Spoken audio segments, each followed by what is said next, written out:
Miguel Martinez, bonjour. Vous êtes vice-président du Parlement européen, espagnol comme votre nom l'indique et socialiste comme le gouvernement à Madrid. Alors, au bar de l'Europe, on vous a servi un merveilleux. C'est le nom de ce gâteau parce que, à en croire les autorités madrilènes, tout est merveilleux. Vous venez même d'approuver la fameuse règle d'or de stabilité financière qui a pour but en quelque sorte de dire aux spéculateurs tout va bien, ne touchez pas à l'Espagne.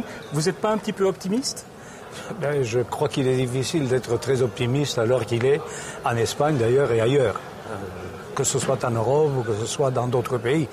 C'est pas facile d'être optimiste. C'est-à-dire, il y a une situation devant laquelle on n'a pas l'air de savoir très bien comment réagir. Et pour l'instant, je vous dis, moi, je ne suis pas pessimiste, mais je me fais des soucis quant à la situation et quant au présent et quant à l'avenir. Des syndicalistes espagnols ont déclaré qu'ils avaient rencontré le Premier ministre Zapatero et qu'il avait dit que l'Espagne était proche d'un plan de sauvetage européen. C'est vrai ou ils ont mal compris ? Moi, je crois qu'ils ont mal compris, mais je n'ai pas entendu les syndicalistes espagnols dire ça. Et je ne crois pas que le Premier ministre ait dit ça.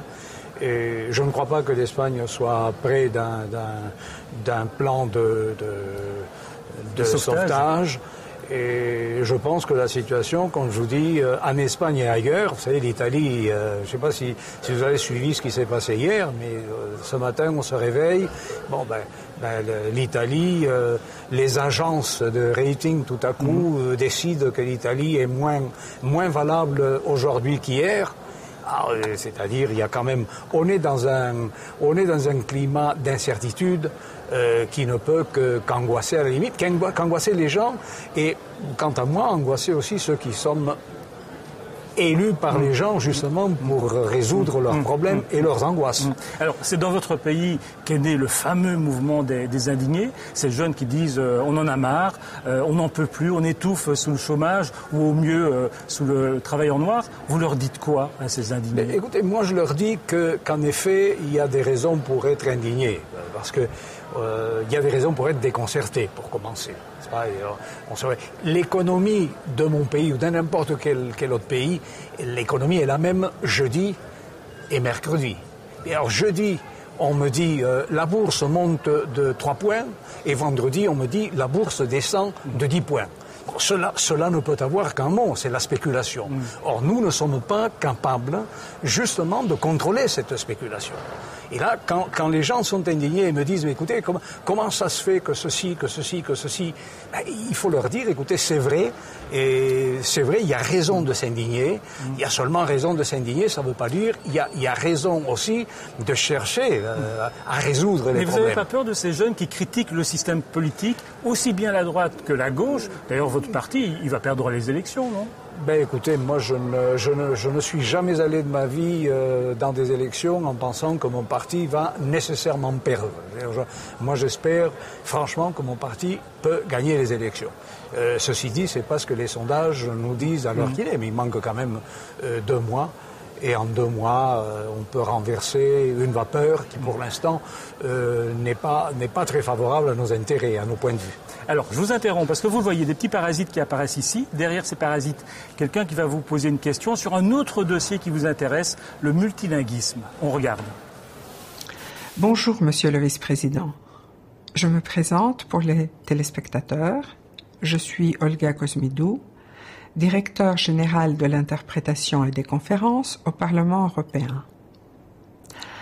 Ma question serait la suivante.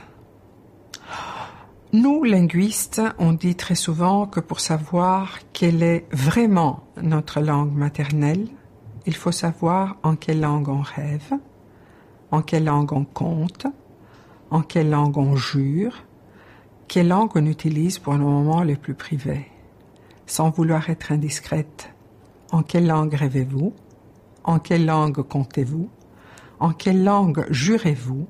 Et peut-être, quelle langue utilisez-vous dans vos moments privés? Réponse ? Ben écoutez, moi je dois dire à l'encontre de ce que l'on pense en général que soit j'ai plusieurs langues maternelles, ce qui est peut-être le cas, soit ce n'est pas vrai, que c'est dans la langue maternelle conjure, qu'on prie. Je ne prie pas pour commencer. Mais donc, vous jurez. Je jure de temps en temps et je jure.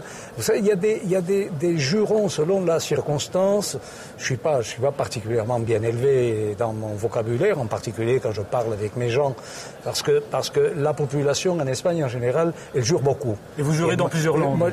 Je jure, non, auprès de mes amis en Espagne, je jure en espagnol. Mais quand je parle avec des Français, ben je jure en français. S'il s'agit de jurer, je jure moins souvent en allemand ou en anglais parce que ça m'est moins familier. Mais cela dit, le multilinguisme, c'est un combat pour vous, par exemple. Il y a combien de langues officielles au Parlement? Une vingtaine, je pense. Il y a 23 langues, oui, mais pour moi... Ça veut dire que chaque député doit pouvoir s'exprimer, avoir les textes dans sa langue? Oui, pour moi, le combat n'est pas un combat pour le multilinguisme. Le combat, c'est un combat pour la démocratie. Et alors, les gens n'assument pas toujours qu'il est indispensable, pour deux raisons, que dans une instance comme le Parlement européen, chaque député s'exprime dans sa langue. Et cela pourquoi? Eh bien parce que les citoyens, quand ils choisissent quelqu'un pour les représenter, ils ne sont pas forcés d'élire quelqu'un parce qu'il parle l'anglais ou l'allemand.